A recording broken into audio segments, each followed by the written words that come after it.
Hello, this is Angelia, and you are listening to or watching the podcast, Why You Do What You Do. The podcast that talks about human development and psychology to try and help you figure out maybe a little bit more about why you do what you do. And last time we were talking about economic stress, and we're going to take up on that. One study looked at single African American mothers of 7th and 8th graders in a Midwestern city that was experiencing widespread manufacturing layoffs. And we know that happened a lot in a lot of the country. Unemployed mothers, especially those without outside help and support, tended to become depressed, and depressed mothers tended to perceive their maternal role negatively and punish their children harshly. So if mom was worried about the money in the house, she was more likely to become stressed out. And because she was stressed out, she was more likely to, be a little bit harder on the kids. Young people who saw their relationships with their mother deteriorate tended to become depressed themselves and to have trouble in school. So, these kids, suddenly mom is, being mean. I don't understand. Why is she picking on me? And so that gives them an attitude problem, and then that affects their grades. Of course, economic stress strikes two-parent families as well. Among 378 intact white families in an economically declining area of rural Iowa, parental depression and marital conflict worsened financial conflicts between parents and the adolescents. So it has nothing to do with race. Economic stress can happen to anyone, anywhere. There's a lot of people got a lot of money. They're in their protective bubble of money. So they might not understand that. But it's a thing. It can happen anywhere to anyone. And if the parents are stressed out about money, then whenever the kids are asking for money for like their senior stuff or, high school stuff, that becomes a problem because then they're going to be upset with the kids because they're like, hey, we don't even have enough money to, make sure we pay the bills on time, and you're asking for this crap that's not important, and then that messes with the relationship between, the kids and the parents. Parents who fought with each other and with their children over money tended to be hostile and coercive, increasing the risk of teenage behavior problems. So again, we talked about, the best parenting style is authoritative, not authoritarian or permissive. So if you're being hard on the kids, they're gonna act out. So, these kids who are trying to just have a life basically, and then the parents were being not so nice, they're going to act out and they're going to have problems, and then that's going to spill out into society. So, if you can stay authoritative and do the best you can without, and like I said, I was honest with my boys. I'm like, hey, we don't have the money to buy you whatever. If you want it, you have to work for it. My mother bought them a lot of things for school that they wanted, like yearbooks, senior pictures, rings, or whatever. Because we just didn't have the money. And for 8 years I was a single mom, so I definitely didn't have the money. I was doing good to keep the food on the table and the bills paid. Excuse me. Sometimes it's hard. But I was honest with my kids. And like when my youngest one wanted to go to work and he wanted a car, I said, get a job somewhere nearby where you can walk and earn the money to get your car and the insurance for your car, because we don't have it. I certainly don't have it, and if you want it, you're gonna have to work for it. I was just honest with my kids. Many adolescents in economically distressed families benefit from social capital, the support of kin and community. Remember we talked about social capital before. That's the people and you can lean on. And not everyone has, supportive family and friends that they can lean on, and that's a shame, but it's a reality for a lot of people. In 51 poor urban African American families in which teenagers were living with their mothers, grandmothers or aunts, women who had strong kinship networks tended to be psychologically healthy, and so were the youngsters. So, as far as we talked about, the two-parent family, and that's not so important. As long as you have someone who loves you and supports you, it doesn't matter what their relationship to you is. That's the important thing. So, if hard times come along, and you've got a good support system, then you're going to be better off, and the children will be better off. Like I said, though, unfortunately, that's not a reality for a lot of people. They don't have supportive families, and then they're kind of left hanging in the breeze to find, friends or people that they can, talk to, or are willing to help them out. So, the more social support the women received, the greater their self-esteem and acceptance of their children. So, women who are financially stressed are stressed anyway. But if they don't have a support system, to help them, to stand on their own, and most people do want to stand on their own. There's, of course, narcissistic sociopaths who don't want to. I'm here every day because I do want to, I'm trying at least. So, they're more accepting of the kids. They don't see the kids as a burden if, they're in a good place, mentally. Women with stronger support exercised firmer control and closer monitoring while granting appropriate autonomy, and their teenage charges were more self-reliant and had fewer behavior problems. So, like I said, the love and support is the thing that matters to the teenager. That they know you're there. Like I said, when they were toddlers and they wandered off, but you were a safe base to come back to, same thing when they're teenagers. They're going to wander off, but you're the safe base to come back to, so you need to be there for them. However, the family's ability to reap the potential benefits of social support is influenced by neighborhood characteristics, according to a study of 262 poor African American single mothers of 7th and 8th graders.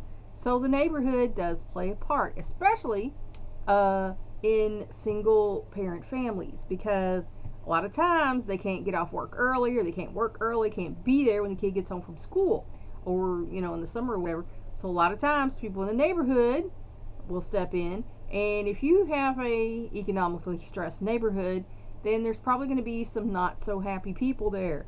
And the more not so happy people your child comes into contact with, more likely your child's not going to be so happy. So the neighborhood situation does spill over into the outlook of your children.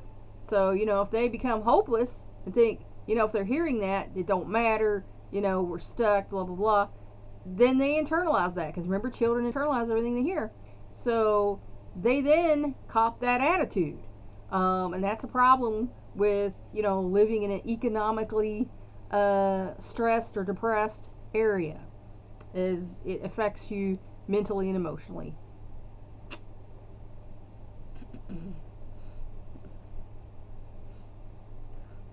Excuse me.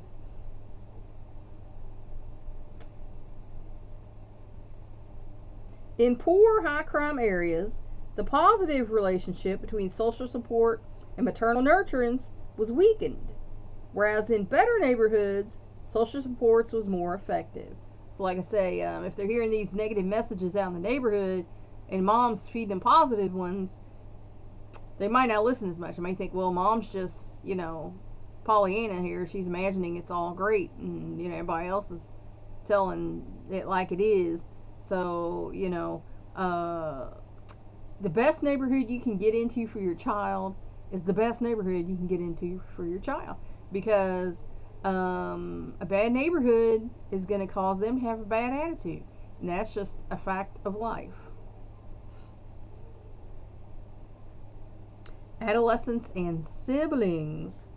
As adolescents begin to separate from their families and spend more time with peers, they have less time and less need for the emotional gratification they used to get from the sibling bond.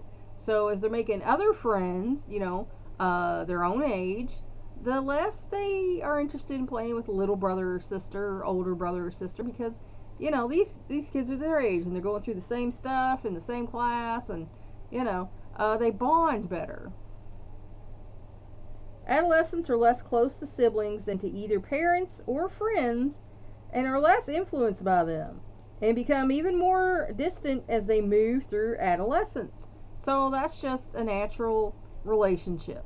Your kids, they might be the best buds when they're hanging out at home together, and as they get older and start going to school, and this one's in this grade, he has friends in that grade, and this one has friends in this grade, and so they do grow apart. That's a shame. That's sad. As parents, we hate to see it, but it's just a fact. So sometimes I've seen people cause problems between siblings by trying to force them together. You have to take your brother or sister and do this with them, and then they resent them, because they're like, I don't want to do that. I want to be with my friends. So, parents, well-meaning, trying to keep that sibling bond can sometimes cause trouble and resentment between the siblings. So, just realize it's a thing. Changes in sibling relationships may well precede similar changes in the relationship between adolescents and parents, more independence on the part of the younger person, and less authority exerted by the older person. So, in a sibling relationship, usually the older child is in charge of whatever's going on. I know I was in charge at a very young age. At the age of 6, I was in charge of my younger brother and sister. So, can you imagine? Would I have left my 6-year-old? No. Would I have left him in charge while I went places? No. Heck no. And so, back then, things were different. Thankfully, we've learned a lot more since then, I certainly would have never left my 6-year-old in charge while I went to the store or wherever, or left them overnight while, I went somewhere. That would definitely not happen in my world.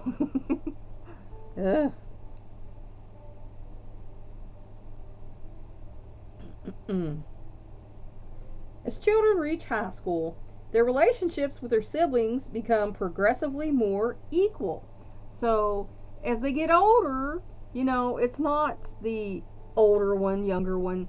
They become just sister and brother, and that's a good thing because they're kind of, coming up together and experiencing life together. And there's no power balance anymore. It's like, that's my sister, that's my brother. There's no in charge or the younger, and, that's a better way, for them to relate. Older siblings exercise less power over younger ones and fight with them less. That's because they don't have to. Now, I know when I was in charge of the younger ones, if there was a problem, if there was a waking up of the parents who were working night and sleeping during the day, the one who got the beating, yeah. And even when I would say, I didn't do it, he did it, or she did, or what, doesn't matter. You're the oldest one. You should have known better. So it was impressed upon me that I was actually physically in charge of them. So if they were being too bad, I would start out trying to talk to them, yell at them, in a decent voice. But sometimes I would take a hold of them because, I knew if I didn't and a problem went too far, I would be held accountable. So I was trying to keep us all from getting the beat down. As there was the Memoirs of a Geisha movie. I don't know if you've ever seen that, but there's a line where the auntie, what she was called, says to the girl, "I will beat you hard so that mother does not beat you harder." And that was kind of the idea there, is that I'm trying to curb what could be happening if you don't stop this. We're all gonna get it. And that's not a position a child should ever be put in. Children are supposed to be children. They're not supposed to be the mini adults that take your place when you know, are doing whatever you're doing. And unfortunately, in society, sometimes that happens. You know, especially in poorer, you know, economically stressed families. So, excuse me. You know, parents, you got to be there for your kids, and you can't push your responsibilities off onto them. And actually, I was put into adult situations. There was an incident at a bank where the man wouldn't give my mother the money unless she gave him a kiss. He told her this. She came out to the car and was crying, and she came to me and said, will you go in there and tell them this happened and tell them to give me my money? And I'm like 9 years old when this happens. So my grown mother is asking a 9-year-old child to go into the bank and talk to adult bank managers about this situation. And I said, Mom, I think you need to go in. You're a grown up. They're not going to listen to me. I'm 9 years old. So we all went in the bank with her, and kind of, you know, the guy said, I was just joking with her. I didn't mean it. I was just joking. But the manager called him into the office. I think the guy probably lost his job. We didn't see him around anymore. But after that, my mother took at least my little sister in the bank, because they always gave out the suckers, you know. And so we go in there with her. But, I mean, when that happened, I knew I could not depend on my mother to be the adult. So my father joked to my son one time. He said, yeah, when I came in the picture, she was raising herself. You know, she clearly decided we weren't good enough to raise her. She was raising herself. Nothing we said or did mattered. And he wasn't completely wrong, because what happened was I realized I could not trust the adults in my life. So yeah, I decided to raise myself. I read a lot. I read encyclopedias, dictionaries, everything, because I wanted to know. And I wanted to be the best person that I could be, because I was seeing this is not right. This is not normal. You know, I should not have to be taking care of the grown up who's supposed to be taking care of me. You know, that's kind of sad. But that's how it happens with some kids. Especially, you know, in single parent families like that, where the kids have to help out a lot with housework and things. And then, unfortunately, there are households where there's alcohol and drugs, and the children might have to help the parent, you know, get to bed or eat or something like that. So, unfortunately, these things happen in the world, and sometimes children aren't allowed to be children, and that's going to affect them for the rest of their life. Adolescents still show intimacy, affection, and admiration for their brothers and sisters, but their relationships are less intense. So yeah, I still, you know, love my brother and sisters, but you know, my brother moved halfway across the country, so I don't ever see him, don't ever talk to him, because I don't even have his phone number. You know, I've asked his wife, my father, for the phone number, and I don't know what that's about. It's just an exclusivity thing that, you know, they don't want me to have his phone number. I don't know, but I talk to him through his wife. So, you know, I'd much rather talk to him. You know, no offense to her. I like her. You know, she's got her own life. And it's different, you know, it's a different culture than what I came up in. So, you know, I would rather talk to him, because he's my brother and we grew up in the same household, and he understands when I say something, you know, that it's just kind of how we were and how we are here, you know. So, you know, but, you know, I'm friends on Facebook with my half-sister, and that's something that's, you know, within the past several years, because we never spoke because our mothers did not get along, and my father did not speak to her mother because she kept trying to get him back, and he didn't want her back, and you know. And then my little sister, she passed away when she was 12. That was hard on all of us, you know, especially, you know, my mom, I think, had some guilt about how things came up and so did my father. But like I said, I took care of them, from the time I was 6 to the time I was 9, and we started staying with another grandma. So, I kind of felt a motherly affection for her because she was little when I started taking care of her. She's 5 years younger than me, so she was 1 year old. And so there were diapers I'd change and bottles I'd fix and put her in the high chair and all. So, that was hard on everybody. But yes, I love my brother and sister, and you know, uh, there's no more fighting and things like that. That's stuff that went on in the household when we were kids. So, you know, I wish they were closer, but they're not. So, not much I can do about that. These changes seem to be fairly complete by the time the younger sibling is about 12 years old. And, like I say, that's the age that my sister, passed away.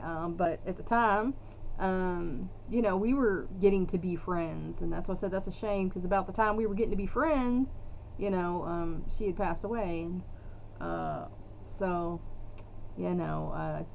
when your kids get older, there's a lot of fighting when they're little. We all know that. When they get older, chances are they're going to become friends and have a relationship, and that's a good thing. So don't sweat it too much if when they're younger there's a lot of fighting going on, because when they get older, that's all not even going to matter.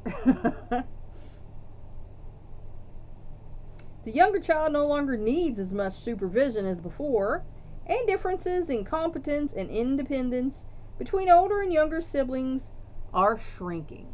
So, as the younger one gets to be into the later teen years, they're also developing their own life, their own confidence, their own style and music they like and stuff. So the older child is not, the model for them to look up to anymore. They're dealing with their peers and everything. So that kind of takes some of the pressure off the older kid that, they have to be, the model for the younger ones. So, it all equals out in the end.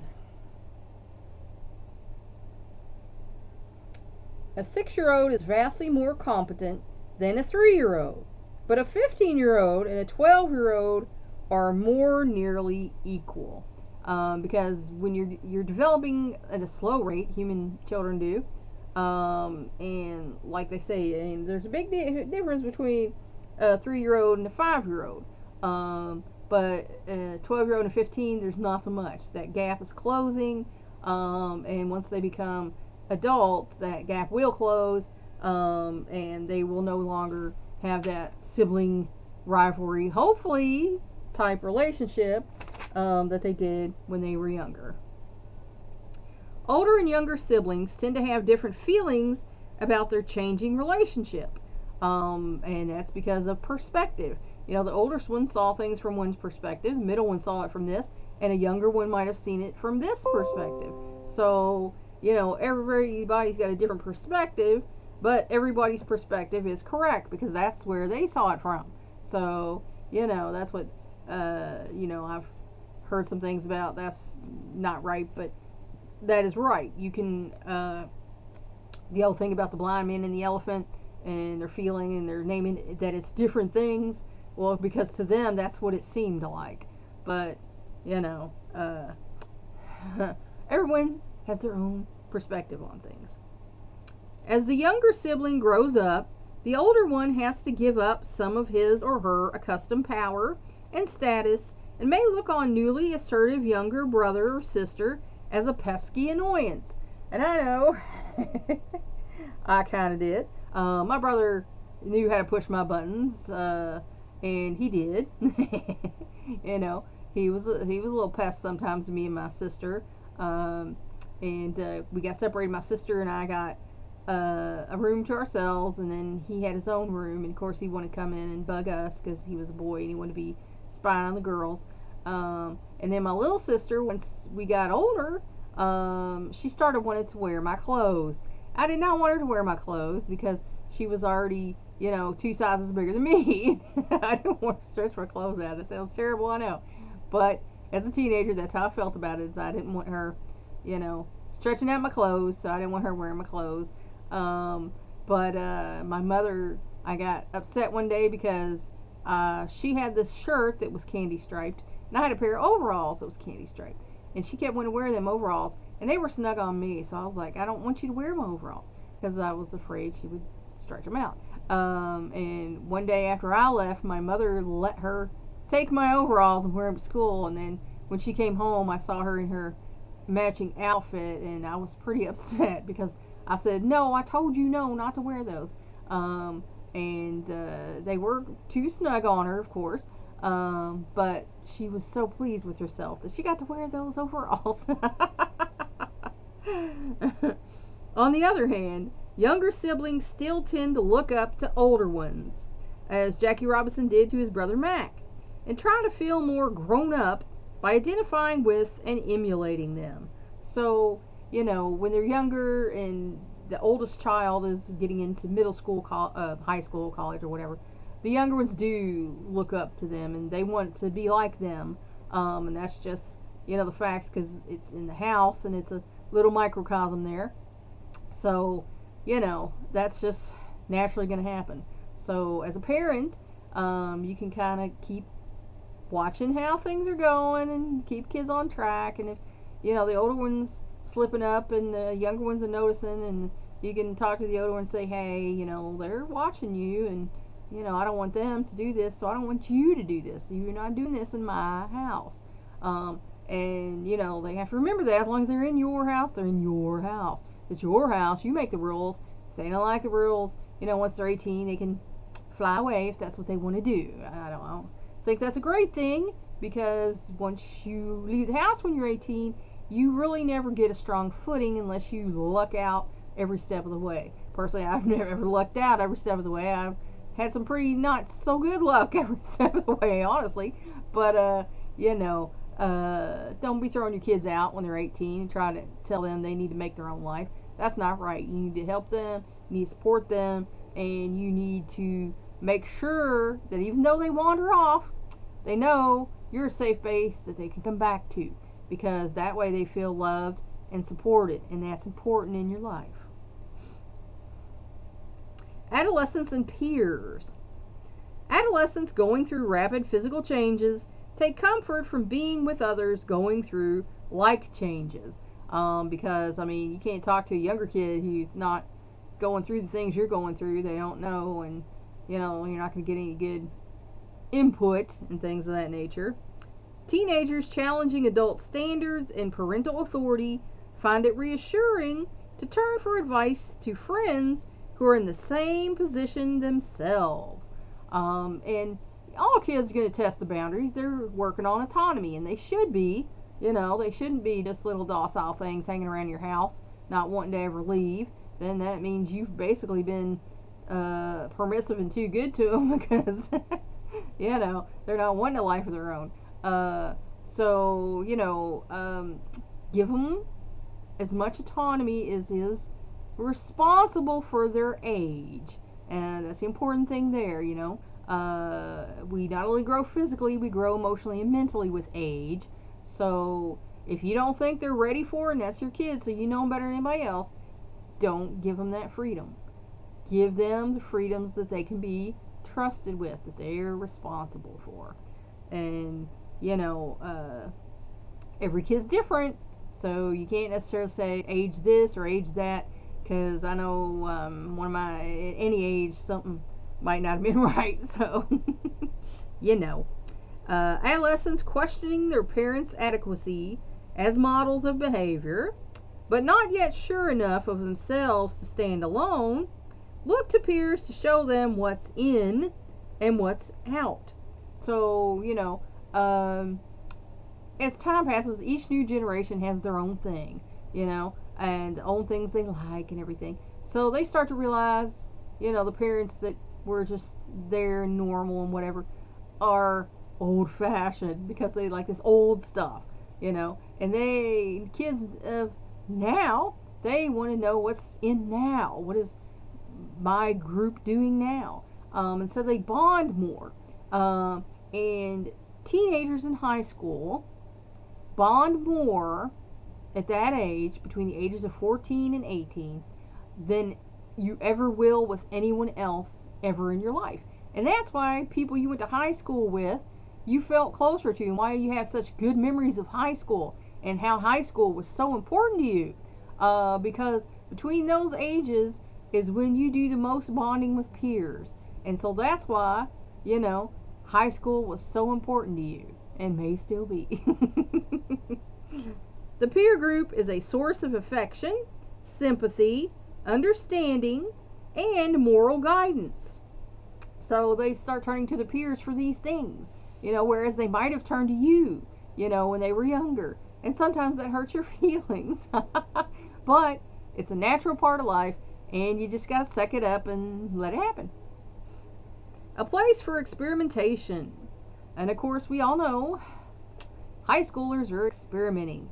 Not necessarily with good things that they should be experimenting with, but they're also experimenting with autonomy, identity, and those are good things because those are things they're going to need to have to go out into the world and be themselves.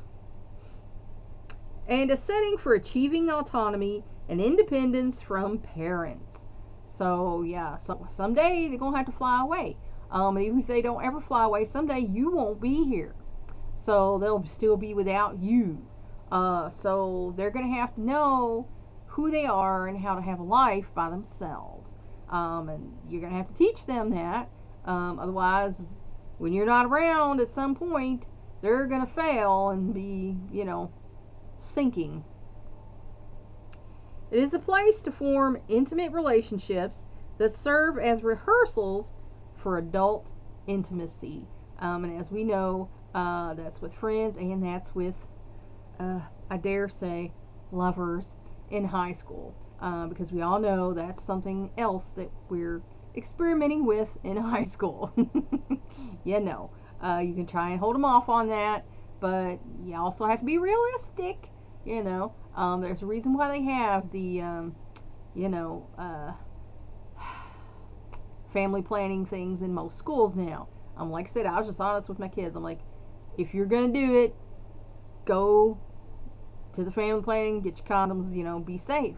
Don't end up with AIDS or, a kid you don't want, just be safe about it. Because, like I say, kids are experimenting at this age and got to figure out stuff for themselves. They have to be ready at some point in life to have adult relationships where there's, give and take and, mutual respect and things of that nature. So that's where I'm going to leave you today. And hopefully that helped you figure out maybe a little bit more about why you do what you do. Please like and share this educational program so we can spread it around the world. If you want to help me out, subscribe to my YouTube channel. If you want to help me out even more, go to my Patreon page and become a patron. That's all for now. Until next time.